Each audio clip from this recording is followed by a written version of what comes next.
எனவே விருச்சிக ராசி அன்பர்களுக்கு இந்த காலகட்டத்தில் சம பலன் என்று சொல்லலாம். ராசியினுடைய அதிபதி செவ்வாய் 12 அமர்வது, செவ்வாயோட சேர்ந்த புதனோட சேர்ந்த செவ்வாய் நல்ல அனுகூலமான பலன் கிடைக்க போகிறது.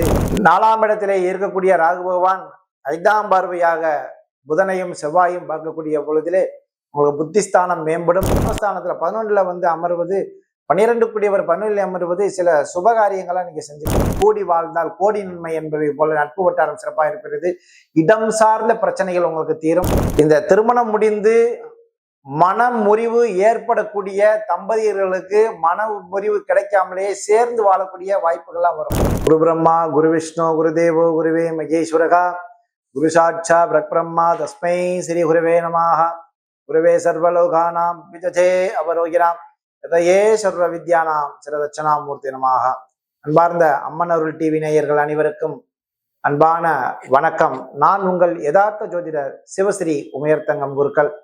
இப்பொழுது சுக்கிர பகவானுடைய பேச்சை பற்றி நம்ம பார்க்க போறோம். எந்த ராசிக்குனா விருச்சிக ராசிக்கு நம்ம பார்க்க போறோம். விருச்சிக ராசி அன்பர்களே, இந்த மாதம் என்பது சுக்கிர பகவானுடைய பெயர்ச்சி. அதாவது சிம்மத்திலே இருக்கக்கூடிய சுக்கிர பகவான் கன்னியிலே அமர்கிறார். அதாவது உங்க ராசியிலே 7க்கும் 12க்கும் உடைய சுக்கிர பகவான் 11 அமர்வது விருச்சிக ராசி அன்பர்களுக்கு மிகப்பெரிய யோக பலன் என்று சொல்லலாம். 11 சுக்கிரன் அமர்வது மிகவும் யோக பலன்.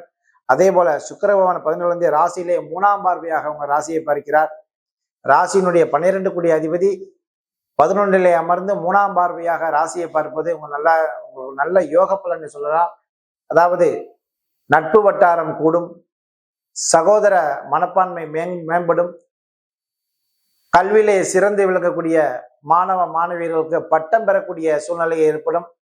இந்த தொலைதூர கல்வி படிக்கக்கூடியவர்கள், உயர்நிலை வகுப்பு கல்லூரியிலே படிக்கக்கூடிய மாணவ மாணவியர்களுக்கு, அதாவது இந்த ரசாயனம் மருத்துவம் சார்ந்த படிப்பு படிக்கக்கூடிய மாணவர்களுக்கு, இந்த நீட் சம்பந்தப்பட்ட துறையிலே படிக்கக்கூடிய மாணவர்கள் உங்களுக்கு அனுகூலமான பலனை உங்களுக்கு கொடுக்க போகிறார். மிகவும் ஒரு பலத்தை கொடுக்க போகிறார். வெற்றி காண போகிறீர்கள். சுக்கிர பகவான் பார்ப்பது ஆடை அணிகலன் ஆடம்பரம், நல்ல ஒரு உணவு சம்பந்தப்பட்ட விஷயங்கள், நீர் சம்பந்தப்பட்ட விஷயங்கள், இயல் இசை நாடகம் இந்த மாதிரி செய்யக்கூடியவங்க, இசை கலைஞர்கள், அதாவது இந்த அழகு சாதன பொருட்கள், பியூட்டி பார்லர் இந்த மாதிரி வச்சிருக்கிறவங்களுக்கெல்லாம் நல்ல யோக பலன் என்று சொல்லலாம். ராசியிலே அக்டோபர் 9 நவம்பர் 2ஆம் தேதி வரைக்கும் கன்னிகா ராசியிலே அமரப்போகிறார். அப்பொழுது ராசியிலிருந்து 3ஆம் பார்வையாக 12 கூடிய அதிபதி 3ஆம் பார்வையாக பார்க்கக்கூடியது சிறப்பு யோக பலன். உங்களுக்கு செலவு மிச்சமாகும். செலவே செய்யாத விருச்சிகராசி என்பவர்களுக்கு இந்த வட்ட செலவு நிச்சயமாக வரும். ஆனால் செலவை சுப செலவாக நீங்க செய்து கொள்ள வேண்டும். வீட்டில் பர்னிச்சர் ஆடம்பரம் இந்த மாதிரி மரச்சம்மான்கள்லாம் வாங்கி போட்டுக்கோங்க. கடிகாரம், சுவர் கடிகாரம் வாங்கி போடுறவங்க, தொலைக்காட்சி, பழைய தொலைக்காட்சி சில பேர் வச்சிருப்பீங்க, ரொம்ப நாளா பழைய தொலைக்காட்சி வச்சிருப்பீங்க, புதிய தொலைக்காட்சி வாங்க போறீங்க, வாங்குவீங்க. இந்த 21 நாட்கள் உள்ள சுக்கிர பகவானுடைய பலாபலன் உங்களுக்கு அருமையாக கிடைக்க போகிறது. நட்பு வட்டாரத்தை அனுகூலம் கிடைக்க போகிறது. அதே போல ராசியினுடைய அதிபதி செவ்வாய் 12 அமர்வது, செவ்வாயோட சேர்ந்த புதனோட சேர்ந்த செவ்வாய் நல்ல அனுகூலமான பலன் கிடைக்க போகிறது. தொலைதூரத்துக்கு செல்வீர்கள். அயனசயன போகம் மோட்சஸ்தானத்தனமாகிய 12ஆம் இடத்திலே செவ்வாயும் புதனும் சேர்ந்து இருப்பது உங்களுக்கு நல்ல ஒரு யோக பலன் என்று சொல்லலாம். சொந்த வீடு வாங்குறவர்கள், இந்த ப்ரொமோட்டர்ஸு, ஏஜென்ட்டுகள், வீடு வாங்கி மனைகள் விற்கக்கூடிய ஏஜென்ட்களுக்கு நல்ல ஏற்றம் தரும் பலன், சுப பலன். உங்களுக்கு பணம் வசதி கிடைக்க போகிறது. பணம் உங்களுக்கு கொட்ட போகிறது. பணம் உங்களுக்கு கிடைக்கும். கூடிய விரைவிலே உங்களுக்கு ப்ரொமோஷன் கிடைக்க போகிறது. சகோதரிகள் இடத்துல இருந்து வந்த நட்பு வட்டாரம் எல்லாம் உங்களுக்கு சண்டை சச்சரவு இருந்து வந்தீங்கன்னா சகோதரிகள் இடத்துல நல்ல ஒரு எப்படி உங்களுக்கு ஒரு கூடி வாழக்கூடிய ஒரு யோகங்கள் இருக்கிறது. கூடி வாழ்ந்தால் கோடி நன்மை என்பதை போல நட்பு வட்டாரம் சிறப்பாக இருக்கிறது. இடம் சார்ந்த பிரச்சனைகள் உங்களுக்கு தீரும். இடம் சார்ந்த நிலம் சம்பந்தப்பட்ட பிரச்சனைகள் தீரும். கோர்ட்டு வழக்குகளே இருப்பவர்கள், நீதிமன்றங்களிலே வழக்கு முடியாதவர்கள் வழக்குகளை வெற்றி பெறுவீர்கள்.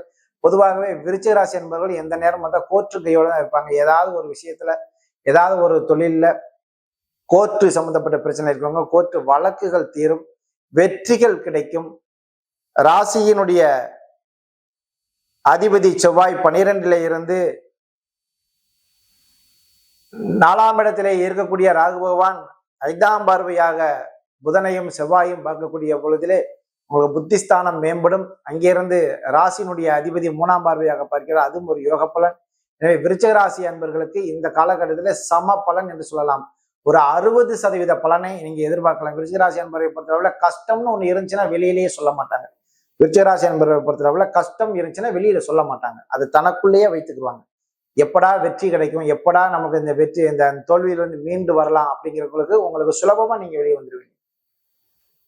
இந்த திருமணம் முடிந்து மன முறிவு ஏற்படக்கூடிய தம்பதியர்களுக்கு மன முறிவு கிடைக்காமலேயே சேர்ந்து வாழக்கூடிய வாய்ப்புகள்லாம் வரும். கணவன் மனைவியிடையே இருந்து வந்த ஒற்றுமை கூடும். இப்ப சொல்லப்போனால், இப்ப குறிப்பா சொல்லப்போனால் மறுமணம் என்றே சொல்லலாம். மறுமணம் செய்யக்கூடிய தம்பதிகளுக்கு மறுமணம் நடக்கும். ஏன்னா அந்த லாபஸ்தானத்துல 11ல வந்து அமர்வது, 12 கூடியவர் 11ல அமர்வது சில சுபகாரியங்களா நீங்க செஞ்சுக்கணும். மருத்துவம் சார்ந்த விஷயங்களும் நீங்க செஞ்சுக்கணும். மருத்துவத்துறையில இருக்கிறவங்களுக்கு வந்து சில ஆப்ரேஷன்கள்லாம் வந்து சக்சஸ் ஆவீங்க. அரசின் சார்பிலே உங்களுக்கு பாராட்டு கிடைக்கும். அதே நேரத்துல வந்து சில அரசு சார்ந்த நிறுவனங்கள்ல வேலை பார்க்கக்கூடிய அதிகாரிகளுக்கு இடமாற்றம் ஏற்படும். இடம் வாங்கி இடம் விற்பவர்களுக்கு நல்ல யோக பலன் கிடைக்கும். சீக்கிரம் இடத்தை வித்துட்டு அதை பணமாக்கி அதை பேங்கிங்ல போட்டு வேற ஒரு ப்ராப்பர்ட்டி வாங்கக்கூடிய ஒரு சூழ்நிலை ஏற்படும். அதே நேரத்துல வந்து விருச்சிகராசி என்பவர்கள் வந்து போக்குவரத்துல ரொம்ப கவனமா இருக்கணும், ரொம்பவும் கவனமா இருக்கும். ஏன்னா 12ல செவ்வாய் புதன் வேறொரு ஏதாவது ஒரு வேலைக்கு போறீங்க, வெளியில போறீங்கன்னா பார்த்து பெரியவர்களுடைய ஆசீர்வாதம் வாங்கின பிறகு, பெற்றோர்களிடத்திலே நல்ல உத்தரவு வந்த பிறகு, அவங்ககிட்ட நல்ல அனுகூலமான வார்த்தைகள் வாங்கிய பிறகு நீங்க செல்ல வேண்டும். போக்குவரத்துல கவனமா இருக்கணும்.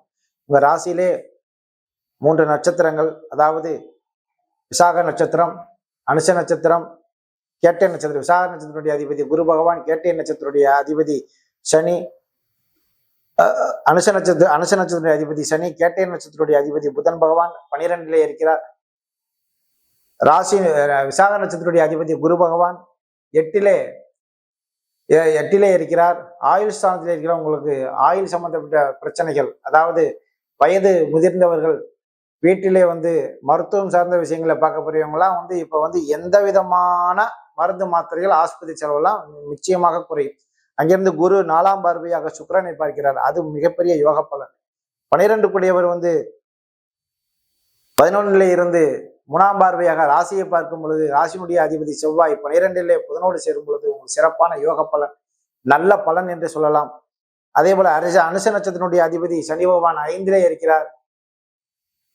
குருவுடைய வீட்டிலே சனி பகவான் இருக்கிறார், நல்ல யோக பலன். பூர்வ புண்ணியசாலி புத்திஸ்தானம் சிறப்படையும், புத்திகள் வேலை செய்யும்.